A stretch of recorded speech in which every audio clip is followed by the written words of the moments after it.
Hey there, my name is CSW, and today you're not so much as watching CSW TV, but rather you're just listening to me, the host of CSW TV, talk and rant about a few things. Now, I'm sure a lot of you know that I have stopped producing videos for this channel for quite a bit, and the reason for that is that I have retired from Swordsman Online, and that is to say, I quit the game. Now, there is a reason for my retirement, which I will explain later, but the reason I stopped making videos was that up until now, every single video I make would be scripted beforehand. And it takes a lot of time to prepare a script for the video. This video, however, is not scripted, and that's what I am thinking that I will do from now on. I'm thinking that I might continue to produce videos for this channel, but instead of preparing for scripts, I'm not going to prepare for scripts, and instead I will just be freestyling it and try to teach the concepts regardless. So, if you think that's something that I should do, just bring back the tutorial videos despite not having a script, then please let me know in the comments. But otherwise, I don't think I will have the time or the desire to continue to spend several hours daily preparing scripts for each tutorial series, even after having quit the game. Unfortunately, it is a pretty tedious process, and the original series was planning to be several hundred episodes. So, if I want to speed through it and go through all my knowledge for maybe the future generation of Swordsman Online players, then this is probably the best way to do it. So yeah, please let me know in the comments if you think that I should continue to maybe release the series. But even so, don't get your hopes up too much. Now, as for why I decided to quit, the reason is, on its surface, pretty obvious. Swordsman Online is a dead game. But you can't really blame people for quitting the game, because Swordsman Online was sort of doomed to fail at the start, and that's because it was marketed to the wrong to the wrong audience.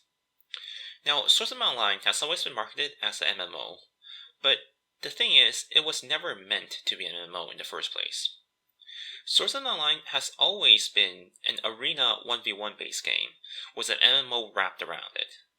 But the way it's marketed it was that the marketing team wanted to make SMO primarily an MMO, with arena only as a small mechanic of the MMO. Which, quite simply, is just not how the game is designed, and that's why it's pretty much doomed to fail from the very start. So let's examine why. First of all, PvP on Swordsman is just not interesting, because it was never designed for open world PvP. Arena is very balanced, and open world PvP is not. Let's see. In Arena, we have some pretty critical mechanics, such as dodging, blocking. We have skills that move people out of position, so positioning is important. There's also the vulnerability concept. Now, as we know, in open world PvP, if you try to do something such as block your opponent, all that's going to happen to you is you go red, or that is to say you gain a lot of vulnerability for your red bar, which people tend to call going red. So, because of that, it's not worth blocking in open world PvP, because you get punished for blocking. However, if we look at how it's designed in Arena, vulnerability was actually designed to punish people who play too aggressively.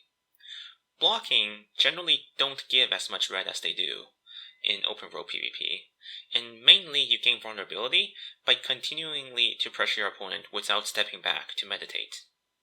So this punishes highly aggressive play without really compromising the balance of the game. But in open world, that's not the case, because even if you were to meditate, it doesn't really do anything, because a single hit can give you instant full red bar. Whereas in Arena, it's a process that builds up gradually. So as you can see, one of the most critical skill in this game, blocking, is completely nullified by the way vulnerability works in open world. So that pretty much leaves us with only dodging as the saving grace. However, dodging by itself is just not enough for everything that people can do in open world. I remember getting into an argument with someone on the Swordsman Online forums about how there should be something such as anti-stun or stun break, stuff like that. But that's only necessary in open world. Because in Arena, in a one-on-one fight, you can pretty much predict what your opponent's going to do if you're outplaying your opponent, and you can dodge out of it reactively without having to use a stun break after he already landed on you, and it makes the skill cap higher that way. But in open world, there's just so many people everywhere that you can't keep track of everyone at once, and even if you were somehow to be able to do that, you would still run out of stamina faster than you can actually do anything against it. So that's why people want stun break in open world, because it's a mechanic that was not designed for open world. It works perfectly fine in Arena, but it just fails hard in open world. And finally, you know all these skills that move people around, like how Hook and Pull pulls you towards the enemy, and like how Phantom Call pushes the opponent away from you, like how a Shaolin Cyclone attaches you. All of this makes perfect sense in 1v1, again, because there's positional advantages to be gained by displacing your opponent, by knocking them back for as a form of defense, for example.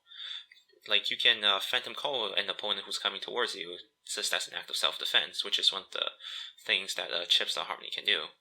But when it comes to open world, all this does is make it pretty much impossible for people to combo you, because if you have two people trying to combo the same opponent, it's almost guaranteed that one of them will displace the opponent out of place. So this heavily discourages teamwork as a result, and it makes open world pretty much into just spamming skills as opposed to actually doing combos. Which, once again, is something that is perfectly fine in 1v1, but just falls out of place in open world. And let's not even get into some of the smaller things, such as grab. I mean, if you grab someone, then that's pretty much an unblockable CC for both you and them, which really doesn't make sense in an open world context, because people can just be hitting either you or them while this whole process is going on, and you can't cancel it, and they can't do anything about it either. There's also the problem of acupuncture. It's something that's completely useless in open world, because any single hit breaks it. It's perfectly fine in 1v1, because why? It encourages you to actually learn combos. You acupuncture someone, and then you actually have a skill to chain it into a real combo, as opposed to just spamming auto attacks on it. But so that just breaks in open world, because your ally can hit your target, and then your acupuncture breaks. There's just so many small things like that when combined together, really pinpoints Swordsman Online as a game that's balanced around Arena, and it's just barely hanging on by a thread for it to work in open world. But the reason that it actually fails in open world, even more so, is because even despite all of that, open world by itself is bad as well. We have the Infamy system, which heavily discourages people from actually PvPing.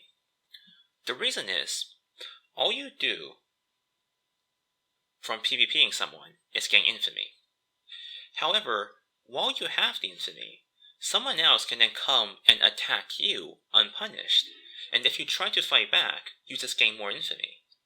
And plus, you have a heavy risk of dropping items while you have Infamy, and there's no process to pretty much prevent you from dropping these items.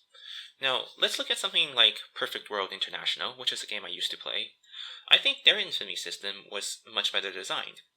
First of all, you only gain Infamy if you attack someone who is white named, which we have in Swordsman Online. But at the same time, if someone were to attack you, they would instantly go yellow named, regardless whether or not they were white named or red named to begin with.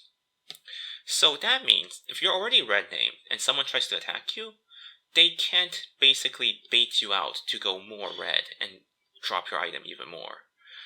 By attacking you, they declare themselves as an active PvPer, and if you fight them back and win, then that's fine. They don't drop any items though, but that doesn't mean you gain more Infamy. And then finally, they have a system called Guardian Scrolls, which is a somewhat cheap cash shop items that pretty much prevent people from dropping items. Sure, I mean, it's not the best option, but I think these three combined heavily makes PvP a lot more viable for the people who actually want to be on the PKing side, rather than just having a stalemate where neither party wants to go PvP, because whoever goes red name first is always at a disadvantage. On PWI, if you go red name first, that's fine, but your opponent will also go yellow name, so you're not going to go more red. Or, if you were both white name to start with, you would both go yellow name, and neither players will get any red. That system helps PvP a lot more than the way Swordsman PvP system is designed. And then we have Lost Arts, which, by the way the designer made it sound, seems like a pretty good concept, right?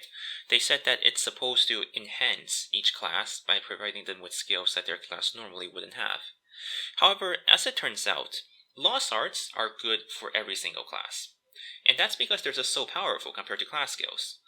Shadow Walk, Block Breaks, and Dazes, way superior to Acupuncture, which gets actually broken when anyone hits them. Heals, most classes don't have heals. Now every class can self-heal themselves. Gold Palm, guaranteed damage that doesn't require Acupuncture. Free combo, pretty much. Same thing with Death Charm. It's things like this that makes Lost Arts so much better than class skills, because for class skills, they're actually designed to be used in arena. You actually have to go ahead and acupuncture someone, not get it broken, and then do an actual combo. Lost Arts are designed to just use them regardless of the situation. And because of this, it pretty much removes diversity from open world and makes all class pretty much just a Lost Arts spam for the most part. Finally, there's also a minor problem with how the way AoEs work, because once again, in Arena, trying to figure out whose AoE is whose isn't much of a problem, but when you have open world with several 5Vs laying down their fields, several Wu-Tangs laying down their sword field, how do you know which one is friend and which one is foe? It's just little things like this that really makes open world a much worse place compared to Arena. And finally, to add insult to injury, they really could have saved this game, even if they marketed it as an MMO, by simply doing better with what they did with how they're marketing it as an esport or an arena game. Remember the World Championship, which I think I should be playing right now in this video as just a background filler? This is something that they claim they decided to opt out of because they thought we weren't ready. But yet the case is, at the time the World Championship Series was happening, we actually have, in my opinion, a lot of players who could pretty much stand toe-to-toe with some of these players that's being showcased in this video. For example, a lot of Splendors I knew were already mastering the Phoenix Cancel, including myself, and could pretty much do it with a good success rate, and that was a great advantage for any Splendors who could do that, and some of the Splendors in this video, in fact, couldn't even do that. We had Beyond the Sky, a really well played Infinity, and as we can see in this tournament, there's not a single Infinity, so that would be a pretty huge advantage for us, in fact, since probably most of these people don't have experience fighting Infinities. We have several Shaolins who could do the 100 to 0 combo that these Shaolins are doing. Several MAs like Ice Levex could do these combos that they're doing. A Miracle, really good Wu-Tang. I mean, we just have so many people. We just had a lot of potential when the World Series was announced. But Perfect World, instead of asking us whether we thought we were ready, they just simply decided, nope, they're not going to send us there, and we're not going to get a say in it. So I would say that pretty much hugely killed any competition, any competitive spirit that we had. And that's not even talking about how Jianghu Games is pretty much broken by the fact that PvEers get the top spot. When all along, Jianghu Games has always been designed as a PvP competition. But since matchmaking was never working for the longest time, eventually everyone who got in there became PvEers, and the reason is obvious. If you PvE, you get a high level. If you PvP, you don't get a high level. So of course, those who PvE tends to get in because they're the ones with the highest level. So as a result, most of the people who actually get into the Jianhou game don't actually want to do the Jianhou games. So once again, there's always been less and less reason for people to actually practice Arena, for people to actually get good at this game. And since this game is such a bad open world game, and it's not even a good PvE game for that matter, that you're alienating the population that this game was actually designed for, while at the same time, you're not doing any better with the population you're trying to market it towards. And that's pretty much the reason why Swordsman is doomed. And at this point, I'm not sure what really could be done. I think it's probably too late to remarket it. I mean, if you were to remarket it, I would for one revamp the matchmaking system completely. I would get rid of Tactics Arena and Warriors Arena, and instead just make matchmaking 24/7. Make it like a ladder system, something like StarCraft 2, where you're just constantly doing matchmaking and fighting people all day, and just ranking up, trying to get to the top of the ladder, something like that. Or, if you're trying to appeal to open world, you should probably fix the Infamy system, do something with the Lost Arts, which pretty much every class can just use, and it's the best for every class. And of course, pay to win is another problem. But even disregarding that, the entire mechanics of the game has just never been geared towards open world. It has always been towards Arena, and the failure of promoting Arena in any form pretty much, I would say, doomed this game. And unfortunately, that's just how it is. But I see some future generations of players, perhaps they would still want to tackle Arena, and once again, that's why I said that maybe I will keep this series going, if everybody really wants to. So now you know, and now let me know in the comments whether you think I should continue doing this series. But even so, like I said, don't get your hopes up, and we'll have to see how things go. So, thank you for watching. See you next time. Maybe.